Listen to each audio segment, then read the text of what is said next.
Ada 5 ayat saja. Kenapa syaitan dan jin boleh takut dengan ayat ni? Kenapa dia takut?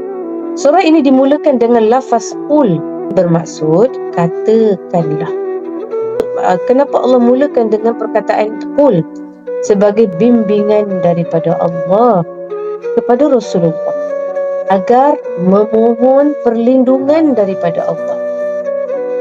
Nampak tak betapa indahnya bahasa Allah ini? Allah ajar kita supaya kita ni macam mana nak memohon perlindungan pada Allah. Sampai macam tu Allah ajar. Allah ajar nak memohon perlindungan mesti minta. Mesti minta. Qul. Allah suruh kita katakan. Selagi kita tak katakan meminta pertolongan daripada Allah itu, takkan terjadi pertolongan itu. Allah tak turun melindungi kita. Ya, baik. Allah mulakan dengan lafaz qul sebagai bimbingan daripada Allah kepada Rasulullah agar memohon perlindungan dengan Allah daripada segala kejahatan makhluk. Allah sebut daripada segala kejahatan makhluk. Dimulakan dengan makhluk dulu. Jadi kita pergi An-Nas baru khusus kejahatan manusia. Sebab itu kejahatan ni kita belajar dulu surah Al-Falaq ini, kejahatan daripada makhluk. Apa dia kejahatan dia?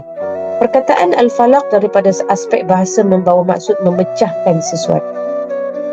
Ia seakan menjurus kepada dua pengertian, iaitu waktu pagi, di mana seakan waktu pagi tersebut memecahkan keheningan malam. Perkara ini turut disebutkan dalam firman Allah yang menyentuh tentang Faliqul Isbah, Tuhan yang menjadikan waktu pagi. Manakala maksud yang kedua pula ialah yang dijelaskan oleh Syekh Qutb bahawa Al-Falaq memberi maksud makhluk secara keseluruhannya, mahupun manusia, mahupun jin, mahupun syaitan. 3 tu je. Tapi jin, syaitan, manusia ni dia nak buat jahat, dia nak ambil makhluk lain pula. Nanti kita belajar dalam ilmu sihir. Contoh, dia boleh guna kaca. Nampak tu makhluk juga.